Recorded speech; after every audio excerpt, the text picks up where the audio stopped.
राज्यात गुरुवारपर्यंत अतिवृष्टीचा इशारा देण्यात आलेला आहे। नागरिकांना सतर्क राहण्याचा इशारा आहे। हवामान खात्याने हा अंदाज वर्तवलेला आहे। राज्यात पुढील 2 दिवस अतिवृष्टीचे असतील। नागरिकांनी आवश्यकता असेल तरच घराबाहेर पडा असं सांगण्यात आलेलं आहे। तिथं कोकणातही तीच परिस्थिती आहे। कोकण किनारपट्टीवर वादळी वाऱ्याची शक्यता वर्तवली जाते। 22 ऑगस्ट पर्यंत वादळी वारे वाहण्याची शक्यता आहे। मच्छीमारांना खोल समुद्रात न जाण्याचा इशारा सुद्धा या ठिकाणी देण्यात आलेला आहे। किनारपट्टी भागातील नागरिकांना काळजी घेण्याचं आवाहन या ठिकाणी करण्यात आलेलं आहे। या सगळ्याविषयी अधिक माहिती घेण्याकरता थेट जाऊया कोकणात आपले प्रतिनिधी रोहन नाईक यांच्याकडे। रोहन, कोकणातही मुसळधार पाऊस सध्या कोसळतोय। अनेक मुंबईकर आपण म्हणूया कोकण रेल्वेने गणपती उत्सवाकरता कोकणात दाखल होण्यास उद्यापासून सुरुवात होणार आहे। अशा परिस्थितीत मुसळधार पाऊस या ठिकाणी होताना दिसतोय। कोकण रेल्वेचं काही अपडेट कळतंय का? या सगळ्या परिस्थितीमध्ये कोकणात आता मच्छीमारांना सुद्धा इशारा देण्यात आलेला आहे, खोल समुद्रात जाऊ नका, कारण पुढचे 2 दिवस अतिवृष्टीचे असतील, वादळी वाऱ्याचे असतील। नक्कीच लागू मॅडम, सिंधुदुर्गामध्ये काल रात्रीपासून पावसाचं थैमान पाहायला मिळत आहे।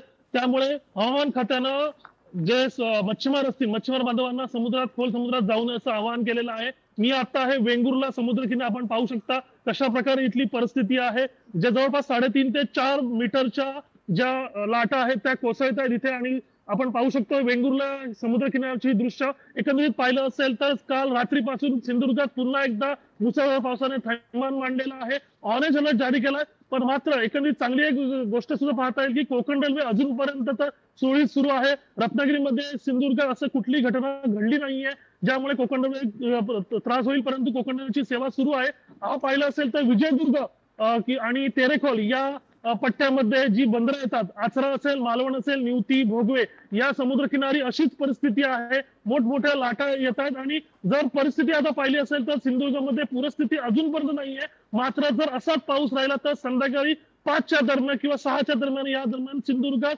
काही भागामध्ये पूरस्थिती निर्माण होऊ शकते। आता जर पाहिलं असेल तर तेरेखोल नदी असेल किंवा जी भंगसाळ नदी असेल, गड नदी असेल, या नद्यांना पूरस्थिती नाहीये, परंतु पाणी हे पात्र पुलालगत लागून राहिलेलं आहे। पाऊस जोरात झाला तर पूरस्थिती निर्माण होऊ शकते। एकंदरीत आता वेंगुर्ल्याच्या समुद्रकिनार एक आपण पाहू शकतो की बोटी तर कुठे दिसत नाहीयेत। ज्या बोटी लावलेल्या आहेत त्या संरक्षक जी भिंत आहे तिथे लावण्यात आलेल्या आहेत। तिथे त्या बोटी लावण्यामुळे एकंदरीत आता इथले जे प्रशासनाने सुद्धा हवामान खात्याने सुद्धा सांगितलं आहे की मच्छीमारांना कुठल्याही समुद्रात जाऊ नये जिथे धोका निर्माण होऊ शकतो।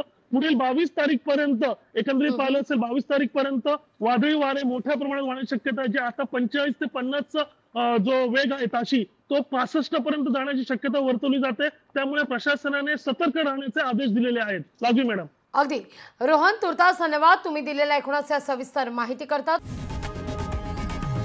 लोकशाही मराठी ऐका, पहा, जागरूक रहा।